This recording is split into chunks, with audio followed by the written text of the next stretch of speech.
The small town was quiet, the kind of place where everyone knew each other's business. People lived simple lives, work, family, and the occasional gossip at the local diner. But all of that was about to change because of one man. He wasn't someone who stood out in a crowd. Average height, quiet demeanor, the kind of person you might pass by without a second glance.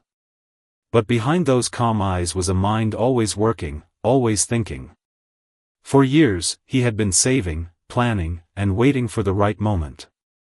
One morning, without warning, he walked into the town's only bank.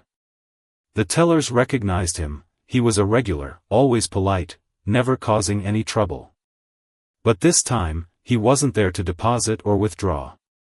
He slid a folded piece of paper across the counter.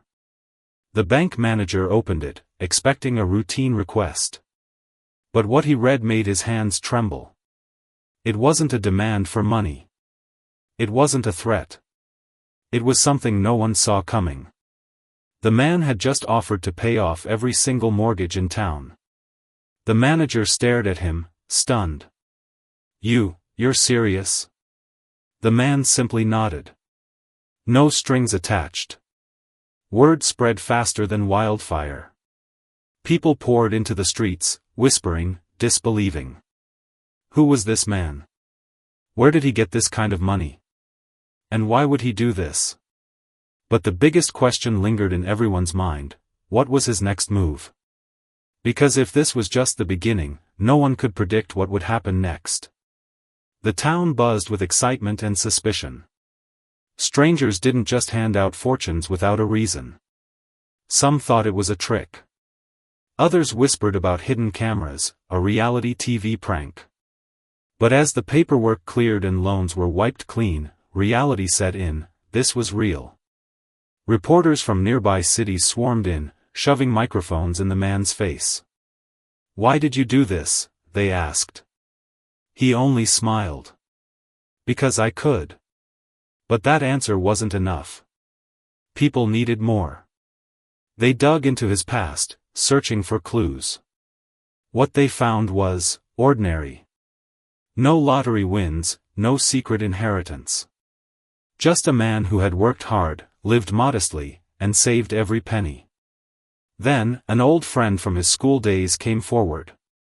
He always talked about making a difference, the friend said. But no one believed he'd actually do it. As the town celebrated, the man quietly slipped away. No grand speeches, no demands for gratitude. Just, gone. Until a week later, when a neighboring town received the same shocking offer. And this time, he added one condition. The condition was simple but strange. Anyone who accepts this gift must promise to help one other person in a meaningful way within the next year. It doesn't have to be money. Just something that changes a life. Some laughed. That's it? No contracts? No legal traps? But the man was serious. He wasn't asking for repayment. He was asking for a chain reaction. The second town erupted in celebration. Just like the first. But now, people weren't just talking about the money. They were talking about what they would do to keep their promise. A single mother offered free babysitting to a struggling neighbor. A retired teacher started tutoring kids for free. The man watched from a distance, satisfied. Then, as before, he disappeared. Authorities started taking notice. Tax officials, journalists, even charity organizations wanted to speak with him. But he avoided them all. Because his plan was bigger than anyone realized. And his next target was a city. The news spread like a storm. A small-town man, with no fame or flashy lifestyle, had wiped out debts in 2 communities, and now, he was heading for the city. People in the city weren't as trusting. They had seen scams before. Big promises, hidden catches. When whispers began that this mystery benefactor was coming here, most just scoffed. Yeah, right. Some guy's gonna pay off thousands of mortgages. What's the scam? But then, the first letter arrived. Not at a bank. Not at a mayor's office. At a struggling diner in the poorest part of town. The owner, a woman who had worked 16-hour days for 20 years just to keep the place open, found an envelope taped to her door. Inside was a check, enough to clear her business loans, with a note. Keep the lights on. People need a place to belong. She thought it was a joke. Until the bank called her the next morning to confirm the payment. Then, another letter. And another. A single father, drowning in medical debt, woke up to a zero balance on his hospital bills. A young couple, about to lose their home, found their mortgage marked paid in full. No fanfare. No cameras. Just freedom. But this time, the man didn't disappear. Because this time, someone was watching him. The shadow. A reporter, one who had chased fraud stories for years, had been tracking him since the first town. She didn't believe in saints. Everyone had an angle. She followed the trail of repaid debts, digging deeper than anyone else. And then, she saw him. Not a wealthy businessman. Not a celebrity. Just, a man in a worn-out jacket, slipping an envelope into a mailbox outside a run-down apartment building. She confronted him. Why are you really doing this? He didn't run. Just looked at her, tired but calm. Because people shouldn't have to beg to survive. She pushed. You're not rich. I checked. No inheritance, no lottery, no secret tech empire. Where's the money coming from? For the first time, he hesitated. Then, quietly, it's not my money. Before she could ask what that meant, a black car pulled up. Two men in suits stepped out. And just like that, the man was gone. Not vanished like before. Taken. The reaction. The reporter stood frozen. Who were those men? Government? Criminals? She rushed to her editor, demanding they run the story. But the editor refused. No proof. Just rumors and a blurry photo. Furious, she went public anyway, social media, local forums. The response was instant. Some called her a liar. Others demanded answers. But the most chilling reply came in a private message. Stop digging. For your sake. Meanwhile, in the city, the gifts kept coming. Even with the man missing, payments still processed. Banks received transfers from untraceable accounts. More debts disappeared. People started asking the real question. If he wasn't the one sending the money now, who was? The twist. The reporter, now terrified but determined, tracked down the man's old landlord in the first town. He lived simple, the landlord said. Never traveled, never spent much. Just, mailed letters every week. Letters? She pressed until the landlord remembered an address, a P.O. box in another state. When she hacked into the postal records, not exactly legal, she found the box was registered to a shell company. And that company? It was linked to a name she never expected.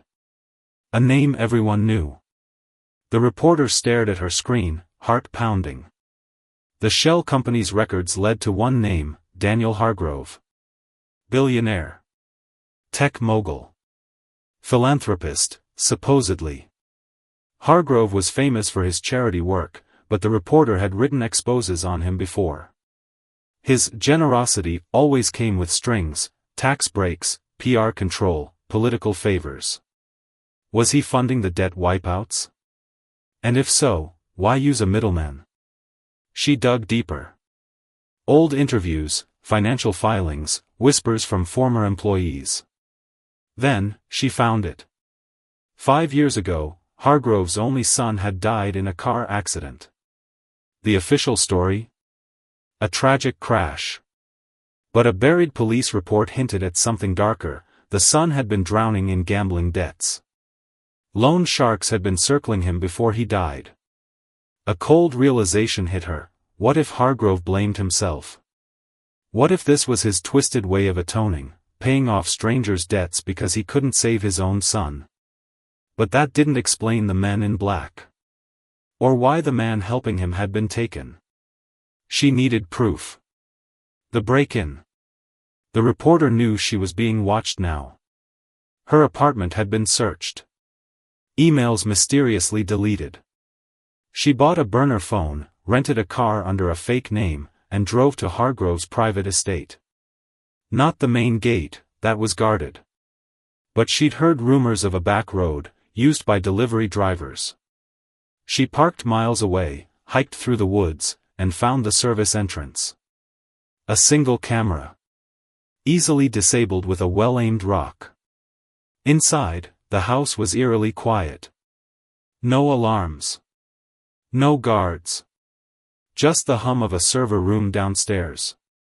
And then, voices. She crept closer, pressing her ear to a door. You promised he wouldn't be involved. A man's voice, shaking with anger. Plans change. Calm. Cold. Asterisk Hargrove, _. She risked a glance through the keyhole. There, sitting in a chair, bruised but defiant, was the man from the city. The one who'd been handing out miracles. And standing over him? Hargrove. Holding a gun. The truth. The reporter's blood turned to ice. She fumbled for her phone, recording through the keyhole. You were just supposed to distribute the funds, Hargrove hissed. Not draw attention. Not make people ask questions. The man in the chair laughed weakly. You thought people wouldn't notice their debts vanishing? You're smarter than that. Hargrove's grip tightened on the gun. I needed this quiet. Anonymous. Now the feds are tracing the accounts. Reporters are digging. So what? The man's voice was raw but steady. You wanted to clear your conscience? Too late. Your son's dead. No amount of money changes that. Hargrove's face twisted. For a second, the reporter thought he'd pull the trigger. Then, a crash upstairs. Shouting. Running footsteps. Hargrove spun toward the door. Who's here? The reporter barely had time to duck into a closet before armed men stormed the hallway. Not cops. Not his guards. Men in unmarked tactical gear. One spoke into a radio, asset located. Hargrove's compromised. Cleanup in progress. Oh God. They weren't here to rescue the man. They were here to erase him. The escape. Gunfire erupted. The reporter covered her mouth, stifling a scream. Peeking through the slats, she saw the man from the chair move, faster than anyone that hurt should. He tackled Hargrove as bullets tore into the wall behind them. In the chaos, he grabbed Hargrove's gun, fired twice. 2 tactical men dropped. Then he was running, straight toward her closet. She barely had time to react before the door yanked open. Their eyes locked. You, he breathed. No time for explanations. He grabbed her arm. If you want to live, run. They sprinted through smoke and gunfire, out a shattered window, into the woods. Behind them, the house exploded in flames. Panting, bleeding, the man shoved a flash drive into her hand. Everything's on here. Names. Accounts. Proof. His voice was urgent. Hargrove wasn't the only one. This goes way bigger. She stared at him. Who are you? For the first time, he smiled. Someone who's very tired of rich men playing God. Then he was gone, again, into the trees. Leaving her with a choice. The reporter didn't sleep that night. She sat in a dingy motel room, the kind where no one asked questions, staring at the flash drive in her hands. The man's warning echoed in her mind, this goes way bigger. Her laptop hummed as she plugged it in. One folder. Dozens of files. Names, dates, wire transfers, all labeled with a single word, Project Clean Slate. Her breath caught. This wasn't just about Hargrove paying off debts. It was a system. A secret network of billionaires, politicians, and bankers laundering money through human gratitude. The scheme was terrifyingly simple. Identify struggling communities, towns drowning in medical debt, cities with foreclosure crises. Anonymously erase debts, buying loyalty, influence, and silence. Call in favors later, votes, land deals, testimony buried. And the man handing out the money? He wasn't a saint. He was a thief. The revelation. A video file showed Hargrove in a boardroom, smug. You don't buy politicians anymore. You buy the people who elect them. Wipe out a town's debt, and they'll burn the world for you. But then, another file. A security feed from a parking garage. The man, she still didn't know his name, meeting with a woman in a hoodie. They're using us, the woman hissed. We're just their puppets. The man nodded. Then we steal the strings. The reporter rewound it. We? She scrolled further. Employee records. The woman was a former programmer for Hargrove's bank. Fired after reporting irregularities. And the man? Ex-military. Dishonorably discharged. For what, the files didn't say. But the next clip made her blood freeze. The betrayal. A grainy cell phone video. The man standing over Hargrove's son the night he died. Not an accident. The son was sobbing. I didn't mean to get involved. They said it was just loans. The man's voice was ice. How many people did you drown to save yourself? Then, headlights. A screech of tires. The video cut out. The reporter slammed her laptop shut. He killed him. Everything snapped into place. The man hadn't been helping Hargrove. He'd been destroying him. And now she had the proof. The knock. A heavy fist pounded on her motel door. Open up. Federal agents. Her hands shook. They'd found her. She ejected the flash drive, shoved it into her pocket, and grabbed her phone, live streaming to a private cloud backup. I know what Project Clean Slate is, she whispered to the camera. If I disappear. The door burst open. Two men in suits stormed in, guns drawn. Hands where we can see them. She raised them slowly, phone still recording in her palm. You don't understand, she said. This isn't about one rich man. It's about all of them. And I have the names. The lead agent hesitated. Then his radio crackled. Bring her in. Alive. They cuffed her. But as they marched her out, she smirked. Because hidden in her sock was the flash drive. And in the cloud? Every file. Uploaded. The choice. The man watched from a rooftop across the street as they shoved her into a black van. He'd expected this. Now came the hard part. He pulled out a burner phone, dialed the only number memorized. They took the bait, he said. A woman's voice replied, then we move. Tonight. He hung up, staring at the city skyline. The reporter thought she had the truth. But the real truth? This was always meant to be a trap. And the people who took her? They just walked into it. Call in favors later, votes, land deals, testimony buried. And the man handing out the money? He wasn't a saint. He was a thief. The revelation. A video file showed Hargrove in a boardroom, smug. You don't buy politicians anymore. You buy the people who elect them.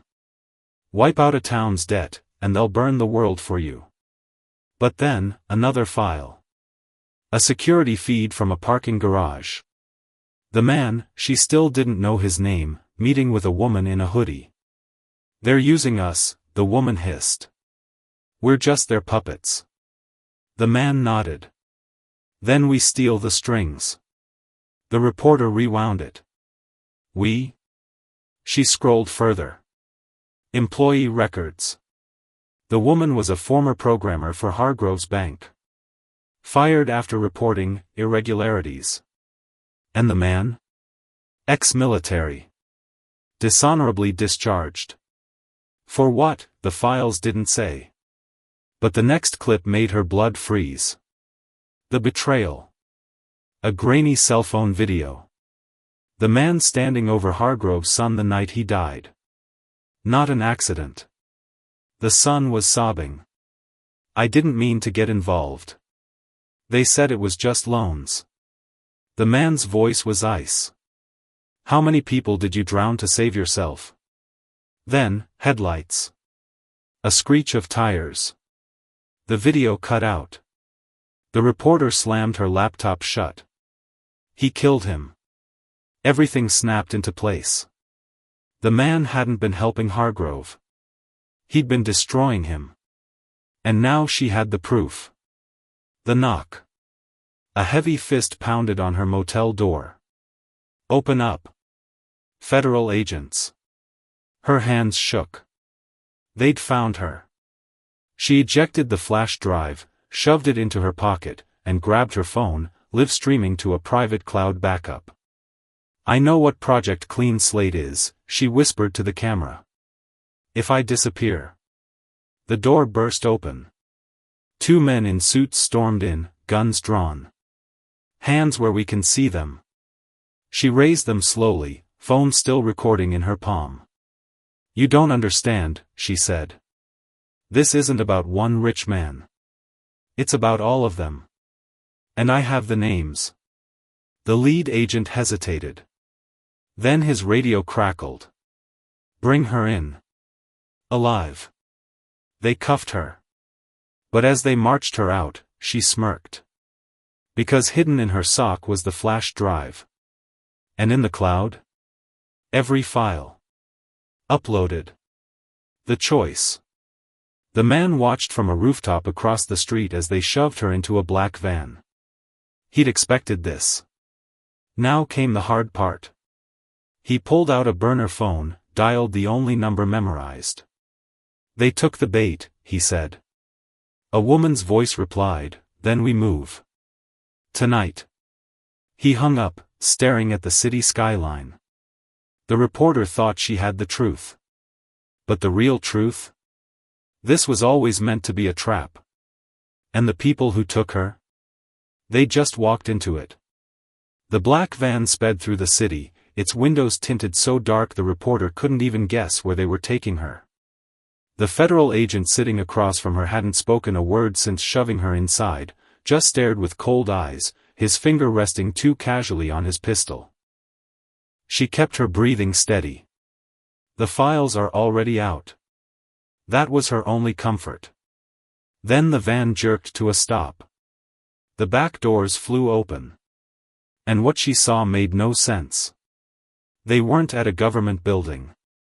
They were in a warehouse. Abandoned. Rusted chains hung from the ceiling. A single flickering bulb lit the space. The agent yanked her out. "Where are we?" she demanded. No answer. Just a hard shove forward. Then, a voice from the shadows. "You really shouldn't have looked into things that don't concern you." A man stepped into the light.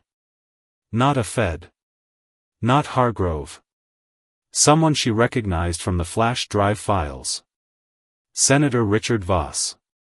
The man who'd quietly pushed through banking deregulation bills for years. The man whose name was on half the wire transfers in Project Clean Slate. Her stomach dropped. This wasn't an arrest. This was a silencing. The woman in the shadows. Voss gestured, and two more men dragged someone forward, a woman, hands bound, a bruise darkening her cheek. The reporter gasped. The programmer from the security footage. The woman raised her head, locking eyes with her. No fear. Just fury. Told you they'd come for us, she spat. Voss sighed. Dramatic. But pointless. He pulled out a gun, casually checking the chamber. You two are the last loose ends. Once you're gone, the trail dies. The reporter's mind raced. The cloud upload, did it finish? Then, a sound from above. A skylight shattered. The man dropped through the ceiling like a shadow given teeth. Blood on the floor. He landed between her and Voss, moving faster than anyone should. The first guard went down with a choked gasp, his knee buckling the wrong way. The second barely raised his gun before the man's elbow cracked into his throat. Voss stumbled back, firing wildly. The bullet grazed the man's shoulder, he didn't even flinch. You're dead. Voss screamed. You think this changes anything? The system doesn't stop just because. The man grabbed his wrist and twisted. Bone snapped. The gun clattered to the floor. It stops today, he said. Then he looked past Voss, to the reporter. The files. Did they upload? She nodded, stunned. The programmer laughed, raw and triumphant. Told you she'd come through. The man didn't smile. Just pulled a phone from his pocket and hit send. Somewhere in the city, 100 screens lit up at once. News stations. Social media. Government servers. Every dirty secret. Every name. Every transaction. Project Clean Slate was live. The truth goes viral. Voss was still screaming when the police sirens wailed outside. Not feds. Real cops. The kind who hadn't been paid off yet. The man grabbed the reporter's arm. Time to go. She resisted. Who are you? For the first time, he looked tired. Nobody. Just a guy who got sick of watching the world burn. Then the programmer coughed, clutching her side. Blood seeped through her shirt. She's hit, the reporter yelled. The man's calm shattered. He lunged for her, but the programmer shoved him back. Go, she hissed. Finish it.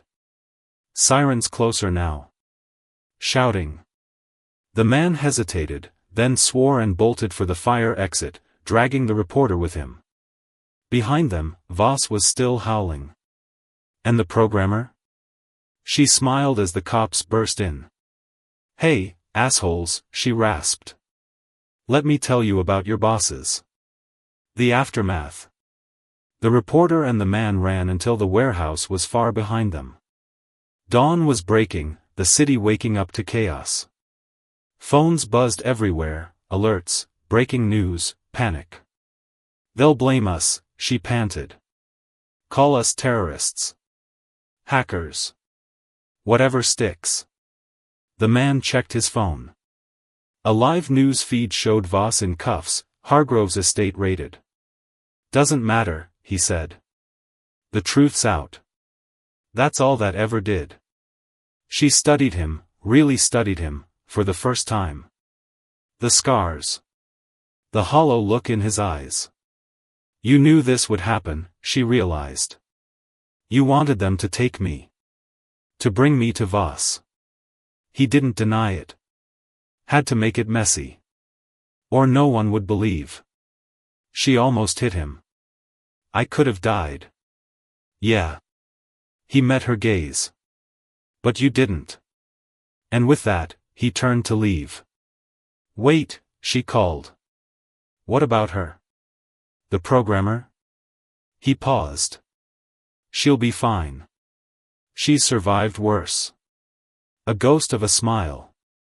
We all have. Then he was gone, swallowed by the city. Leaving her with one last question. Was any of this justice, or just revenge? The city burned with the truth. News vans swarmed government buildings.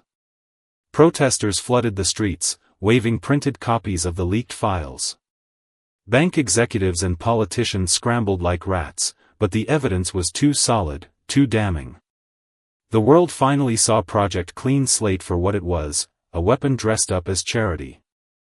The reporter sat in a cramped diner, watching the chaos unfold on a grainy TV above the coffee machine. Her face was everywhere now. Some called her a hero. Others, a criminal. She wasn't sure which she was either. The bell above the door jingled. She didn't look up until the woman slid into the booth across from her. The programmer. Alive.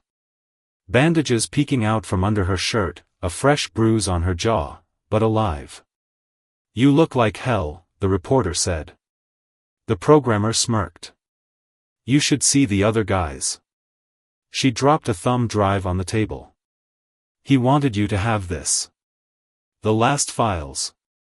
The reporter plugged it into her laptop under the table. One video. One document. The video showed a younger version of the man, clean-shaven, in military uniform. A woman stood beside him, arm in arm. His sister. The programmer's voice was quiet. They used to call him Saint in the service. Not because he was holy. Because he kept saving people who didn't deserve it. The reporter frowned. What happened? The screen changed. Security footage from a bank. The sister, now a teller, handing a slip of paper to a customer. A slip that got her fired when the bank found discrepancies. The next clip was darker. The sister walking home at night. A car speeding toward her. The reporter looked away before impact. The programmer's knuckles whitened around her coffee cup. She'd uncovered part of Clean Slate. They made it look like an accident. And him? Dishonorable discharge. They framed him for theft when he started digging. The reporter understood now. This was never about debts. It was about burying the people who asked too many questions. The document. A list. Not of names. Of numbers. 4. 328.17. M. E. D. I. C. A. L. D. E. B. T. S. I. N. G. L. E. M. O. T. H. E. R. T. O. L. E. D. O. Asterisk operator. Asterisk operator. For 328.17 medical debt, single mother, Toledo asterisk operator 81-209.44, student loans, teacher, Detroit. $217,655.22, mortgage, retired firefighter, Baltimore. Hundreds of lines. The programmer tapped the screen. Real debts. Real people. The ones Clean Slate ignored because they couldn't be used for leverage. She slid a burner phone across the table. The accounts are still active. The money's still there. The reporter stared at her. You're joking. He figured you'd know who actually needs it. Why me? The programmer stood to leave. Because you're the only one left who gives a damn. The choice. The reporter sat there for hours. Watching the news. Watching the world change. The powerful fell. The angry celebrated. And somewhere out there, the man who'd started it all was gone. Not hiding. Just done. She picked up the phone. Dialed the first number on the list. Hello? Who is this? A tired voice. She took a breath. Someone who wants to help. Outside, the sun rose over a city that didn't know it was free yet. But it would. Epilogue, 3 months later. The graveyard was quiet. The programmer knelt, placing 2 flowers on a simple headstone. "They're all gone now," she said. Voss. Hargrove. The whole damn system. Behind her, a familiar voice. "Not all of it." She didn't turn. "Took you long enough." The man stood beside her, older than she remembered. "Saw your handiwork. That reporter's making waves. She's all right. For a civilian." They stood in silence. "What now?" she asked. He looked at the horizon. "Ever heard of a little town in Nebraska?" She grinned. "Let me guess.